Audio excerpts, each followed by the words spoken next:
Hello students, welcome to my channel. तो आज हम देखने जा रहे हैं फाइनल अकाउंट का प्रॉब्लम है। 7 नंबर का प्रैक्टिकल क्वेश्चन है। Following are the closing ledger balance of Deepak and company, prepare trading account, profit and loss account and balance sheet for the year ended 31 March 2019। Okay, तो यहाँ पे Deepak and company का ledger balance दिया हुआ है, उससे हमें trading account, profit and loss account और बैलेंस शीट बनानी है। ओके, तो हम स्टेप बाय स्टेप जाएंगे। सबसे पहले हमें ये करना है कि जितने भी यहाँ पे ट्रायल बैलेंस में जितने भी आइटम दिए हुए हैं उनको मार्क करके लेना है। पहले हमें डिसाइड करना है कि वो कहाँ पे जाएगा, ट्रायल प्रॉफिट एंड लॉस में जाएगा, ट्रेडिंग में जाएगा या फिर बैलेंस शीट में जाएगा। यहाँ पे हमें ये टाइम कंज्यूमिंग नहीं है। अगर ऐसा लगता होगा आपको कि ये टाइम कंज्यूमिंग है तो ये बिल्कुल टाइम कंज्यूमिंग नहीं है। उल्टा होता है कि टैली करते वक्त एक भी अमाउंट अगर आगे पीछे हो गई तो आपका पूरा जो बैलेंस शीट है वो बिल्कुल टैली नहीं होगा। और एक अमाउंट के लिए भले वो 2 रुपये का या 10 रुपये का प्रॉब्लम हो, 10 रुपये का अमाउंट डिफरेंस हो, लेकिन आपको पूरा वो वापस से चेक करना पड़ेगा। इसलिए यही बेहतर होगा कि हम स्टेप बाय स्टेप जाएंगे और वैसे ही ट्रेडिंग अकाउंट में, प्रॉफिट एंड लॉस अकाउंट में, बैलेंस शीट में एंट्रीज करेंगे और वैसे ही हम पूरा ये जो प्रॉब्लम है वो टैली करेंगे। सबसे पहले है बैंक असेट, ए आएगा वहाँ पे। बिल्स पेबल, मैं अभी आपको बस फर्स्ट लेटर ही बताऊंगी।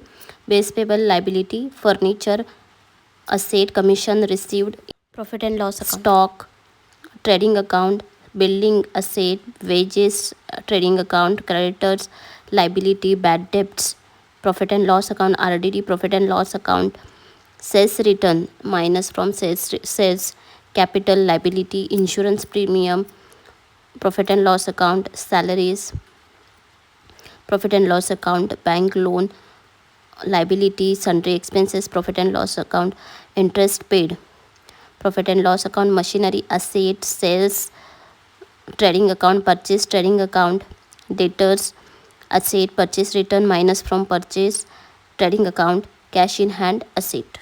इस तरह से आपको वो जो क्वेश्चन है उस क्वेश्चन में मार्क करके लेना है, AL, PNL ऐसे मार्क करके लेना है। देखने हैं एडजस्टमेंट्स, और एडजस्टमेंट्स में जो भी आइटम है वहाँ पे हमें स्पेस छोड़ना होगा। जो भी आइटम के लिए एडजस्टमेंट है वहाँ पे हमें 1-2 लाइन का स्पेस छोड़ना पड़ेगा।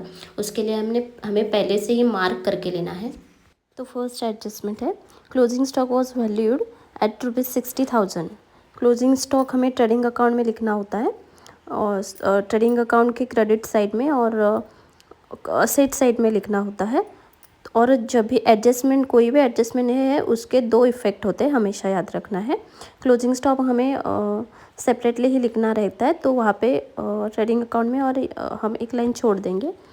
नेक्स्ट है, an amount of 3,000 is still to be received on account of commission.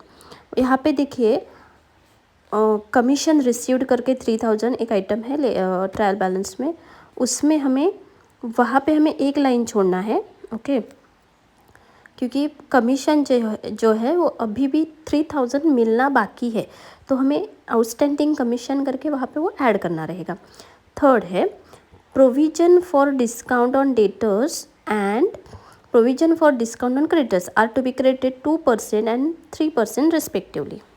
Sundry creditor और डेटर्स जो है वहाँ पे हमें डिस्काउंट ऐड करना है, माइनस करना है 3% एंड 2% एंड 3% दोनों रिस्पेक्टिवली। मतलब पहला जो है डेटर्स उसको 2% और दूसरा जो है क्रेडिटर्स है उसको 3% हमें डिस्काउंट देना है, तो उसके लिए हमें एक एक लाइन छोड़नी पड़ेगी। ओके, और उसके बाद आया है फोर्थ है, amount of furniture is to be reduced by 4,500 and building by 10%। यहाँ पे डिप्रिसिएशन दिया हुआ है, फर्नीचर पे 4,500 और बिल्डिंग के पे 10% है, तो वहाँ पे भी हमें एक एक लाइन छोड़ना है। नेक्स्ट है आउटस्टैंडिंग एक्सपेंसेस, सैलरी 4,500, वेजेस 1,500। तो सैलरीज, आउटस्टैंडिंग सैलरी और आउटस्टैंडिंग वेजेस के लिए हमें एक एक लाइन छोड़नी है, सैलरी के नीचे और वेजेस के नीचे। उसके बाद एक चीज़ ध्यान में रखनी है, जो दूसरा इफेक्ट होता है, जैसे सैलरी और वेजेस का दूसरा इफेक्ट हो गई आउटस्टैंडिंग है, मतलब लाइबिलिटी है तो वो लाइबिलिटी साइड में दूसरा इफेक्ट जाएगा उसका। ओके, फर्नीचर पे डेप्रिसिएशन जो हुआ है वो डेप्रिसिएशन का दूसरा effect profit and loss account में जाएगा।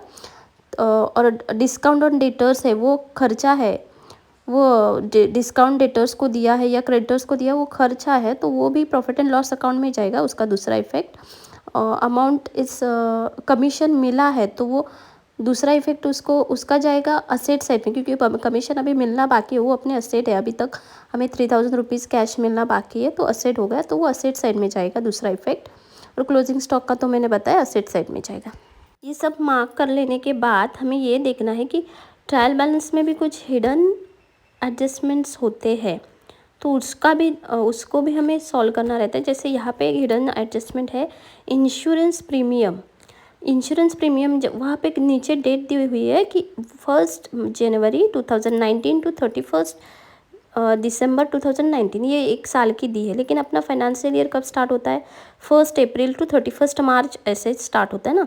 तो यहाँ पे 3 मंथ की जो इंश्योरेंस प्रीमियम है वो उसी साल की है, मतलब 2018-19 अपना फाइनेंशियल ईयर है 18-19। और यहाँ पे इसका मतलब 18-19 के बस 3 मंथ्स के, मतलब जनवरी, फरवरी और मार्च 3 मंथ का ही इंश्योरेंस प्रीमियम दिया गया है। और बाकी का जो प्रीमियम है वो अगले साल का है, मतलब 1920 का है, फाइनेंशियल 1920 का है, बाकी का जो 6 महीने का है।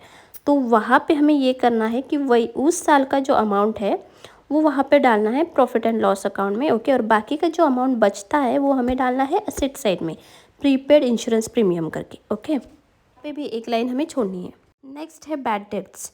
बैड डेब्ट्स में क्या है कि ट्रायल बैलेंस में जो दी है बैड डेब्ट्स वो ओल्ड बैड डेब्ट्स है, ओके।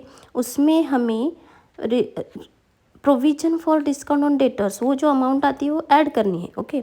वो ऐड करने के बाद ओल्ड आरडीडी जो है वो उसमें से हमें लेस करनी है, तो वहाँ पे हमें 3 लाइन छोड़ने पड़ेंगे, ओके। तो वहाँ पे 3 लाइन छोड़ेंगे। इस तरह से स्टेप बाय स्टेप करने के बाद हमारा पूरा प्रॉब्लम टैली हो जाएगा। और वहाँ आप देख सकते हैं मैंने यहाँ पे प्रॉब्लम टैली किया है। ग्रॉस प्रॉफिट जो है वो है 79,500 और नेट प्रॉफिट है 28,245 और बैलेंस शीट जो है उसकी टोटल आई है 2,28,120 और सन्ड्री क्रेडिटर्स पे जो डिस्काउंट दिया है उसका दूसरा इफेक्ट जाएगा प्रॉफिट एंड लॉस के क्रेडिट साइड में। Thanks for watching.